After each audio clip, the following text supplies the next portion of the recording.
So in this episode, we're going to be discussing stage purple. Stage purple is the second stage in spiral dynamics. It is a communally focused stage, and it arises from the foundation of beige, which was covered in the last video. Purple is created when many beige bands coalesce into a large community, a tribe, where they each band was somewhere between 5 and 20 individuals, whereas the purple tribes can be hundreds, sometimes more than 1,000, but usually not much more than that.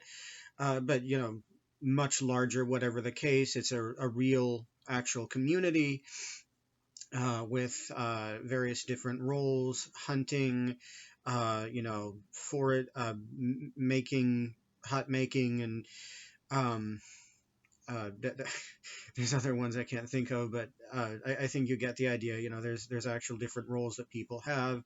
Real sets of families, a structure. Um, so purple. There is still some purple in the world. Native American tribes were overwhelmingly stage purple. There's still some purple in Africa. There's still some purple in the Middle East, in places like Afghanistan, little tiny purple tribes. They're actually still warring with each other. The purple world is not always a nice place. It depends on the part of the world you're in. If you're like the Native Americans before colonization, it was pretty serene, but if you're in the modern day in Afghanistan, then it's like hell because they're constantly fighting with each other. Anyway, the aspects of purple. Um, so the first aspect is ritual. Purple tends to be very ritualistic. They have various, like a powwow is one example where they'll have ceremonies at various times of the day where they will do things to appease the spirits or celebrate the spirits. Things of the sort, powwows, for example, they're just sort of an example of a more fun one is like a powwow. Um, they the thinking of purple tends to be circular, and that helps reinforce the rituals. Why do we believe that this spirit behaves this way and causes this thing to happen? Well, it's because the spirit uh, is like X, and it's like X because we did this. Why did we do this? Well, it's to appease the spirit, which is like X, and the spirit is like X because it is this certain way. Why is it this certain way? Well, it's because it's angry at us because we did this. Why is it angry at us? Well, it's angry at us because we did this. And it just goes around and around in a circle. Their thought process is circular, and that's one reason why it's not the only reason, but one reason why they can be ritualistic. Um, the next aspect is tribalism. So tribalism in this case is just sort of, it's like a very small scale version of communism. You're not an individual in purple, you are the tribe. You are only the tribe. Everyone exists to be a part of the tribe. If they don't exist to be a part of the tribe, then they're not the tribe, and they're either given a hard time or they're outcast. People who are in full purple will look down on the beige life because they see it as selfish. And when you're trying to live in the wild as a small community, survival is very important. So if someone is being selfish, then it is a bad thing for everyone. So they tend to look down on beige. If they've moved far enough into purple. It's not I belong to this tribe. It's not that way. It's no, I am this tribe. And they do acknowledge the existence of other tribes, like the Native American tribes would trade back and forth with each other, but it's sort of like looking at I suppose I don't know if this is like the best analogy, but like that they would sort of see each other like different cells inside different organisms. Not that they actually knew a whole lot about biology, but to sort of that they would see each other in a similar way. I am trading with this person from the, well, not this person from this other tribe, but trading with this other tribe, and they would see that person as sort of like the representative. It's just like you're not an individual, mostly because they're not, they haven't really learned what an individual is yet, and also just because of their own survival, it doesn't really make sense for there to be an individual. The way it's structured, there's various different families within the tribe, and those families do have a bit of a hierarchy. There's a tribal chief who basically makes all the decisions, sometimes a council of elders. Some of them will have more than one, but usually it's a chief. It's not democratic. It's just like every family is believed to be a certain way. This family has traditions which are like this. Um, Hang on, I need to pause the video. Sorry about that. Someone was calling. Let's see. Back on purple. So, yeah, every family within the tribe is given a certain set of conditions. I'm sorry, traditions that they are just like it's like their function within the tribe. It's sort of like in higher societies, like in, I mean, this is a higher level analogy, but I'm just bringing an analogy from a higher level so that people can kind of get the idea that, in more advanced cultures, like in medieval, you would have things like the blacksmith and the farmer and the shoemaker and so forth. Now, of course, they're purple down at purple. They're not that. They're nowhere near medieval, but it's the way that the families are set is sort of like that. Every family has its own function, its own set of traditions. Um, and every family, like if the family is not behaving according to what that family's nature is believed to be, it's thought of as very strange. That there's no real invention in purple. Everything is considered to be set. This is the way things are, and that happens because it's the way things are. There's not even any religious example. It's just that they don't really understand invention. They don't understand the idea that the world might change. And like in the case of the Native Americans, they were in purple for like, what was it, 10,000 years, more than 10,000, and they never left purple, and it was because their survival situation never required them to. It would work perfectly fine. If your conditions don't coerce you to move on, then you won't move on. And generally all the stages are like that, but with purple you can really see it, because like sometimes in places like in Africa, there were tribes that are like 50,000 years old. And the people in the modern world have just done everything they can to make sure that those tribes are allowed to just be as they were, undisturbed, because they're like these very interesting relics from the past where people are doing things basically the same way that they were since the Purple Age started 50,000 years ago, which is very interesting. Like when I mean there is no invention in purple, I am deadly serious. I mean, there's absolutely none.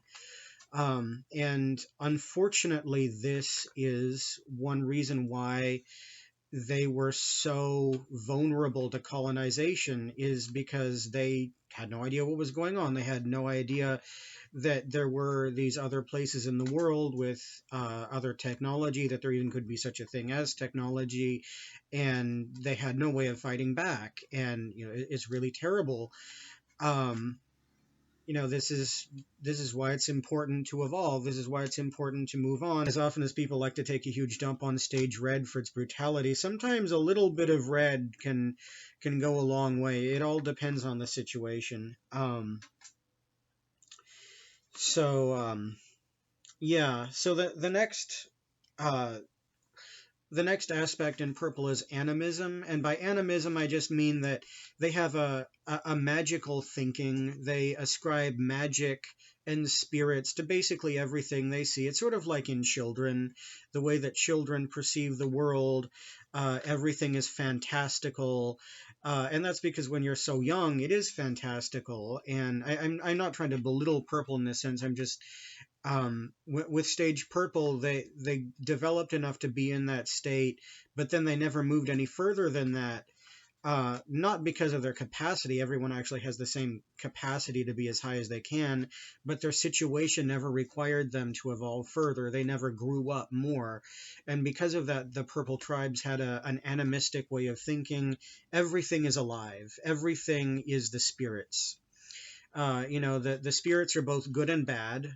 And the bad spirits are ones that you should be afraid of and you need to appease, and the good spirits are the ones that you need to do ritual for, and give you a good harvest. Those are the good spirits, and sometimes the bad spirits will give you a good harvest if you're afraid enough of them. Sometimes the uh, conquerors from higher stages would make that they would be assholes and try to promote themselves as being bad spirits because that was a way of controlling purple, which is a not altogether good use of their rituals, but people were real assholes back then, so they did things like that. um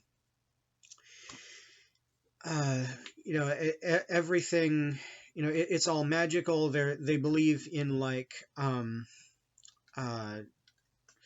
uh things from purple are things like hexes. You can have a different tribe supposedly put a hex on you, and then the tribe that they put the hex on will believe that there's a hex because of their way of thinking, and they'll be afraid of it, and then they might try to do other rituals to belittle the other tribe, and this can lead to grudges and things that can last for generations.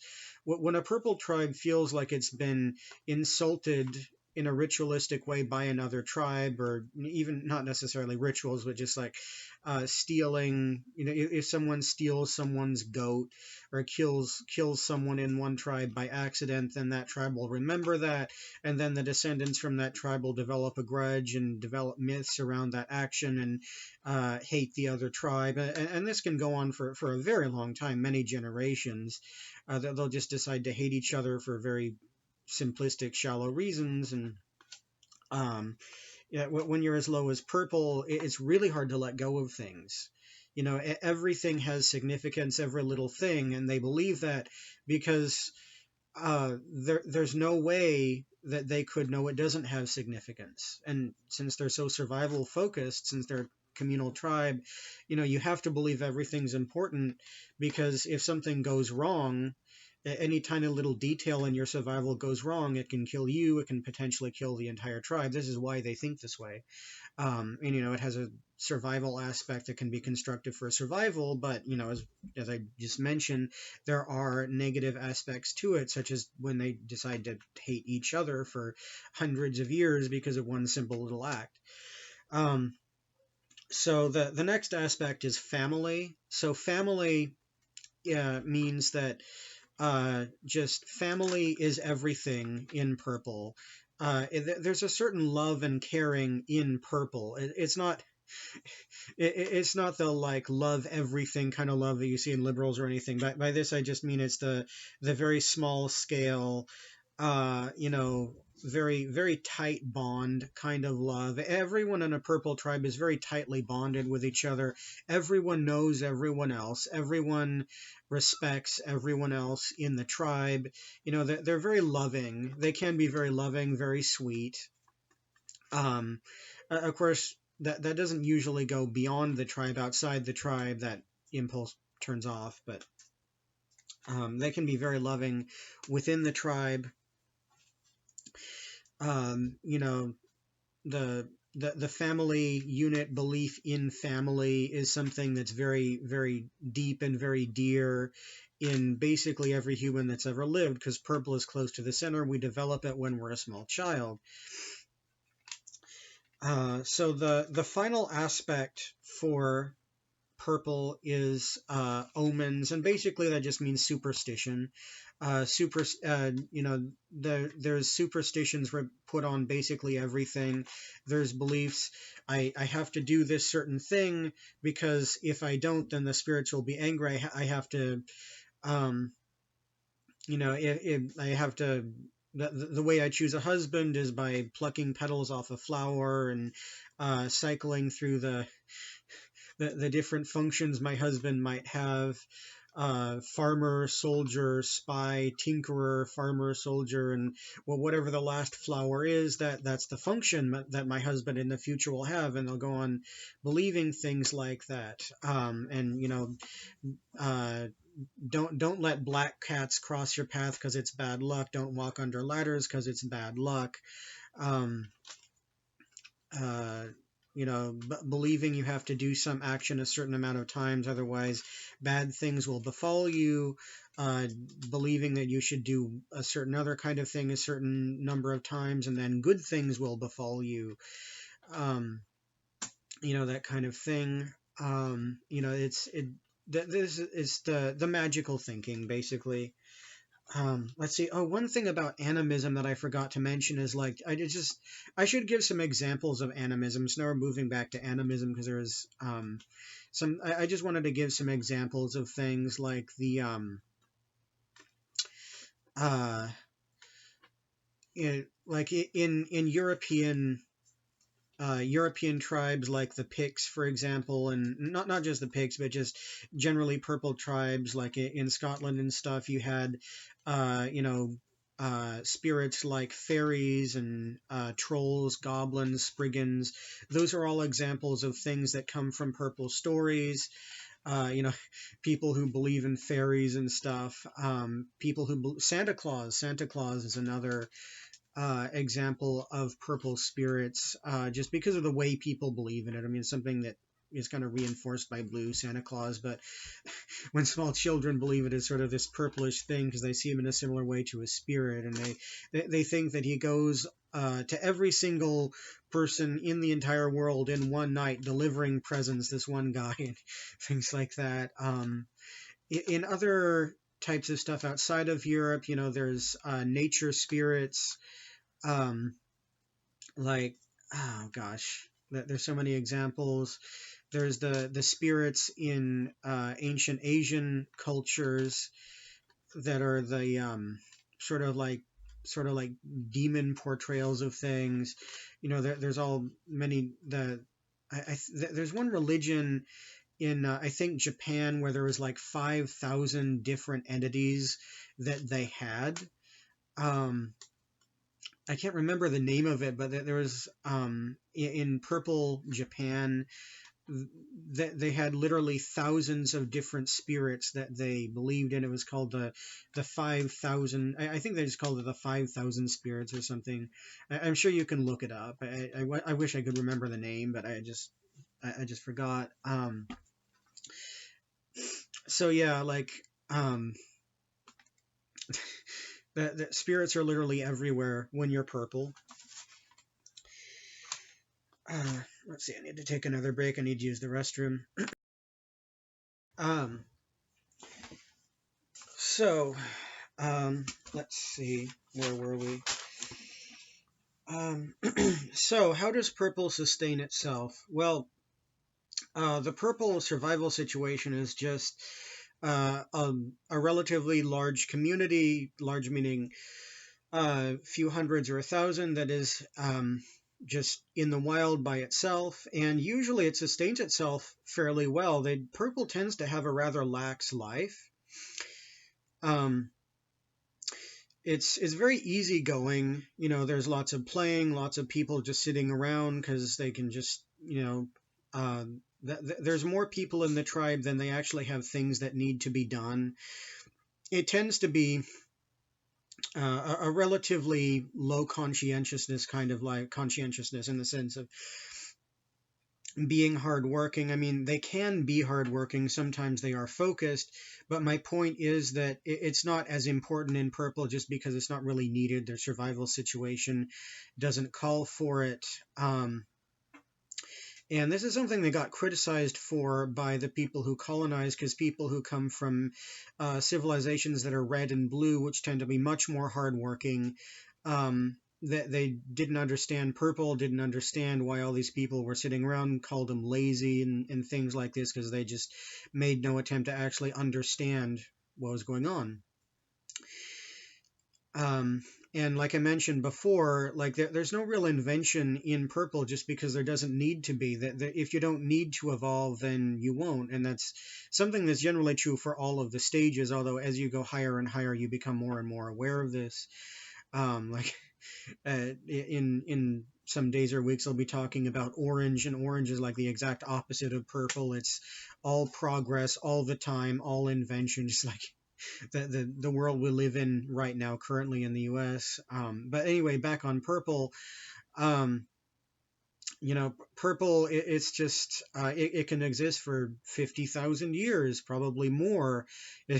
I could imagine it going even more than 50,000 years, just because the purple era, humans have only had purple for about 50,000, and there's still tribes in Africa that are like 50,000 years old, in the sense they're still doing things the same way that they were at the start of the purple era, because they haven't needed to change. And once they were discovered by more advanced societies, those societies just decided to stop other people from interfering because they wanted to study them, and tried to isolate them. And because they're now isolated, they still have no reason to change. So it's possible they could go even more than 50,000 years without evolving.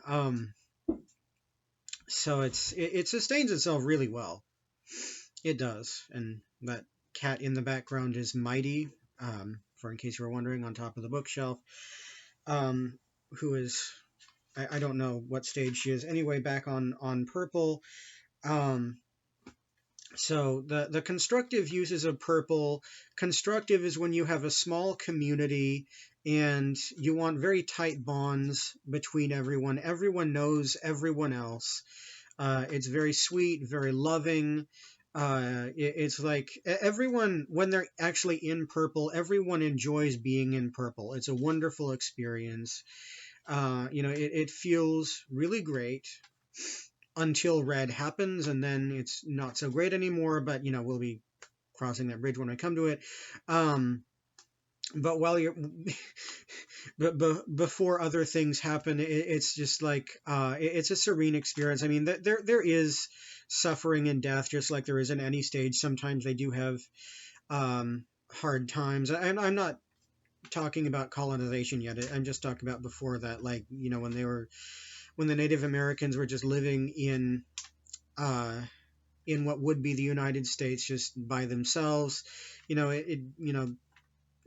was nice, but since it's about survival, everyone falls on hard times every now and then. Sometimes there were droughts, sometimes there were famines, but they did the best they could. And it's something that, like, if you're going to roll the dice and before starting life and choose what stage would you most enjoy living in, I would probably do stage green and then stage purple, just because everyone really loves being in both of those. I'm not going to talk about green right now, but it's just it's really loving. You don't have to work too hard. It's just all community all the time. People tend to enjoy it. Let's see. So yeah, another thing I should mention about purple is shamanism. Shamanism is like the way that purple is spiritual. It tends to be about bonding with nature, not in any green sense. Like, they're not concerned with environmentalism or anything. They don't really understand anything about that, and it's just because purple is too small scale for them to have any meaningful impact on the environment. But they do have a certain emotional bond with nature, in the sense that, as I mentioned before, they perceive everything as spirits, and they develop rituals, and they have people called shamans who are ultra spiritual in the purple community, very well respected. And shamans are individuals that are actually looked at by people from higher stages who are trying to be spiritual, because there is a wisdom in shamanism that is just like completely overlooked in red, blue, and orange. They just completely forget it, and there's certain wisdom in it that doesn't get returned in until green and onward. Shamans, they're sort of like um, they're very ritualistic, but in a way that they sort of know what they're doing. They're healers. They have all manner of remedies. Some of them can actually be rather holistic. And some of them are things that have been carried on by Stage Green, because Stage Green has rediscovered these various different remedies and realized, oh wow, this actually works really well. Um, so, shamanism is like one of the most interesting things about purple. I'm so glad I did not forget to talk about it. It's definitely something that everyone should look into at some point. Um, anyway, moving on. So I also taught. So moving on to the more destructive aspects, or not destructive, because purple's like most undestructive of any of the stages, but uh, uh, just negative aspects, I suppose I should say. So the holding grudges, being very shallow. I talked about that already. That's definitely a manifestation. Holding grudges for many generations, not letting things go. The ultra small scale is also another negative aspect of purple. It's just um, it doesn't see anything outside its own world. The map that they have is the territory, and they don't see anything beyond that. And that definitely is something that really, really harms them, especially if they get invaded, because you need to know more about your own world, and purple just doesn't, unfortunately. And also just the severe lack of invention and innovation. Purple can get so set in its ways. 50,000 years set in its ways. And you can look at that as a very intriguing relic, but at the same time, if you're not evolving, then you're not evolving. And, do you see purple being utilized in modern society these days? No, you don't. It's only things that are like a relic in places like in Africa, some places in the U.S. that are very well protected. And the reason why is because it doesn't evolve. There's no use. It doesn't integrate with society. It's like it's like hobbits from Hobbiton. They don't integrate, and it might be nice being a hobbit in Hobbiton, but um, the problem is the rest of the world doesn't have any use for you, and you can't defend yourself. And as sweet as it might be, it's an obvious detriment given certain situations. So, how does purple move on to stage red? Well, what happens, or what appears to happen, is that um, tribes realize that they can invade each other for resources, and they decide to steal each other's resources. One of the more open-minded people in some tribe might be like, we could just invade this other tribe and steal their stuff and take some of their women, take some of their children, make our own tribe bigger, have laborers, and they decide to do that. And they decide it works, they like it, they invade more people. The other tribes that they have invaded decide they don't like that very much, so they also go into stage red as well. And it's sort of like a chain reaction. And that's what happened in Europe about 10,000 years ago. And I think another thing is like once people moved out of Africa and into places like Europe, they had animals that could actually be domesticated. One thing about Africa is that Africa does not have any domesticatable animals. You can't domesticate caribou. You can't domesticate a zebra. You can't domesticate a lion or a rhinoceros. It just won't happen. But there's plenty of docile creatures up in the northern parts in Europe, where it's a much milder climate, generally speaking. You have sheep, you have dogs, you have, well, actually, there were dogs in Africa, but, you have sheep and cows and horses and other things that you can tame. And once you've tamed an animal, you can get it to do work for you, and you can use it as a resource to produce milk and meat to feed your tribe. And I think that's another thing that allowed people in Europe to move out of purple. Once they discovered domesticatable animals, their survival situation changed. It encouraged them.